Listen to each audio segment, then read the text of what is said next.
shit. It's finally getting warm. Who's excited for this warm weather? Oh, I am loving it. I mostly love it, not because of the warmth, but people say stupid shit when it's cold outside. Like, people say stupid shit. I was waiting at the bus stop a couple weeks ago. It was a really cold day. And this guy just starts going, because the bus is like 20 minutes late. He's just like, we ain't cold. We ain't cold. Niggas on the Titanic is cold. Which blows my mind for two reasons. Number one, that's grammatically atrocious. And number two, there were no niggas on the Titanic. Like, let's just be honest with ourselves, there were no niggas on the Titanic. I know some of you are thinking, like, James, you weren't on the Titanic, you can't say that. But I have some logic for you. When was the last time you saw a nigga on a boat? Like, when? I'll give you the exclusive list of niggas on boats right here. It's Jay-Z, that happened in a music video once, and T-Pain. And that's the end of the list. And you know, what do they have in common? Well, they're pretty rich. So by this logic, like, only niggas on boats are rich ones, because let's be honest, like, the poor ones aren't gonna fall for that again, white people. You're not just gonna put us on boats. Like, we're not gonna, like, we know where that ends. So we don't do it. Like, I won't go on a boat. But no, and like, we know when the Titanic crashed, like what, 1912? Like, there was no such thing as a rich nigga back then. Like, they didn't exist, they weren't invented yet, they didn't have like the patent or something like that. You gotta trademark that shit. No, so we weren't around, so yeah, not on the boat. At this point though, I'd like to take a pause from my set to apologize for my use of the N-word. Not because I can't say it, because I can, but because I say it like an awkward white child. Like, I'll be honest, it was probably weird for some of you. It was weird for me. I feel a little dirty now. But no, it's because it's a product of where I grew up. I'm from 2 hours north of here in the North Country.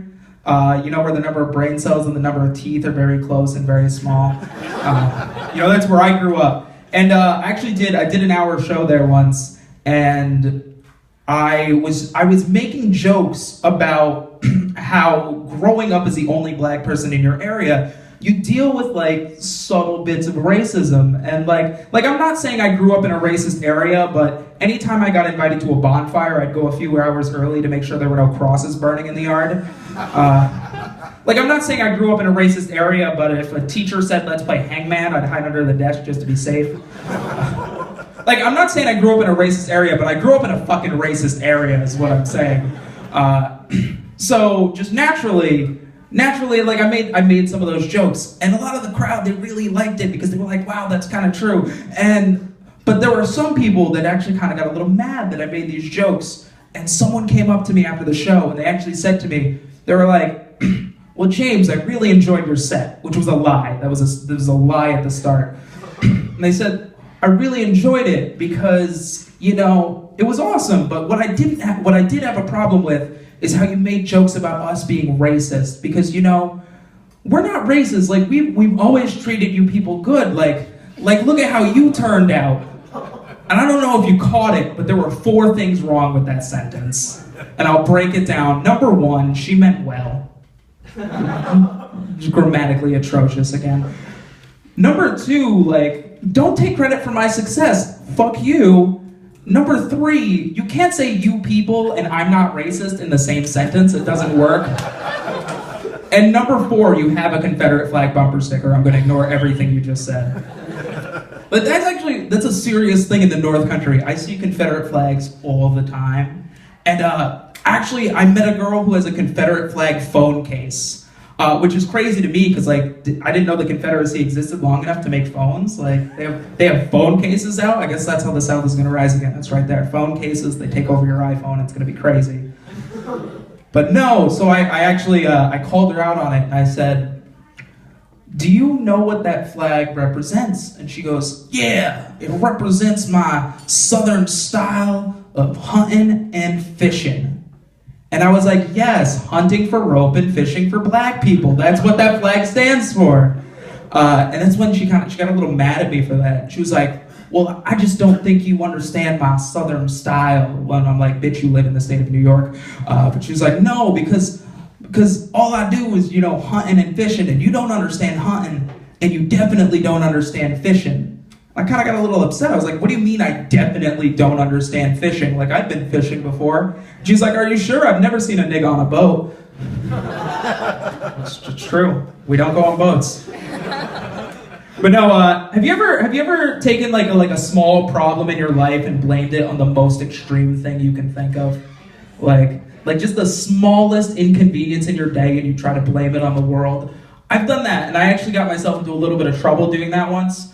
I was in this college dorm, and I went up to a vending machine. I put $5 in it. I got something for $1, and I got $4 in quarters. And I went to get something else later that day with the quarters, and it wouldn't accept one of the quarters that it had given me because it was a Canadian quarter. So I got pissed because now I can't use this quarter in the machine. And who should I blame? Realistically, I should blame the machine. That makes sense. It's the machine's fault. Or I should blame the company. Instead, I blame the entire country of Canada. Because that's natural. That's natural. And we were going on field trips that week, and I was sitting next to a girl, and I said, hey, what field trip are you going on this week? And she said, oh, I'm going on the trip to Montreal. And that was my moment. That was my moment to pick a fight with all of Canada. I was so ready for this. So remember, I'm a freshman in high school, and this is an acceptable thing to say to another human being, is I said, oh, cool, could you stab some Canadians for me?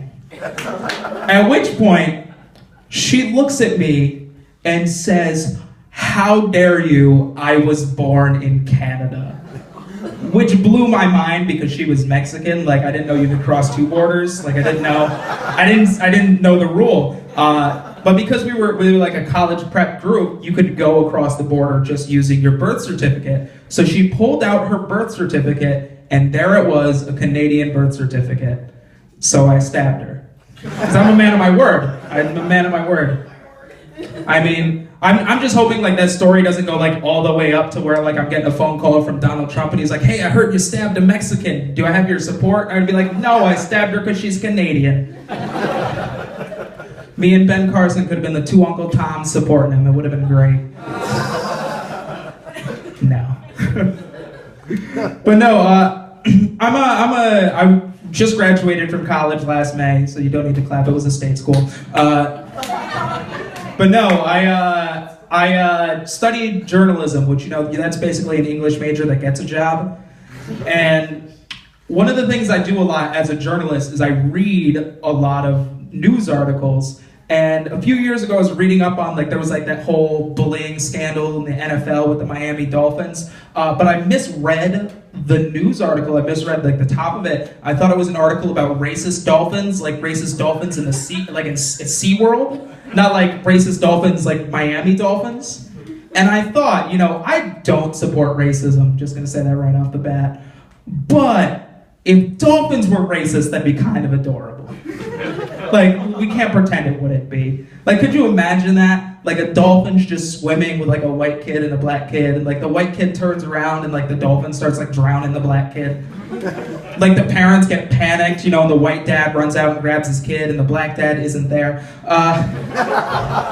Hey, I can say that, my biological father's Ugandan, which makes sense when you look at the name of the country. Ugan. Duh. My name's James King. I hope you have a wonderful night.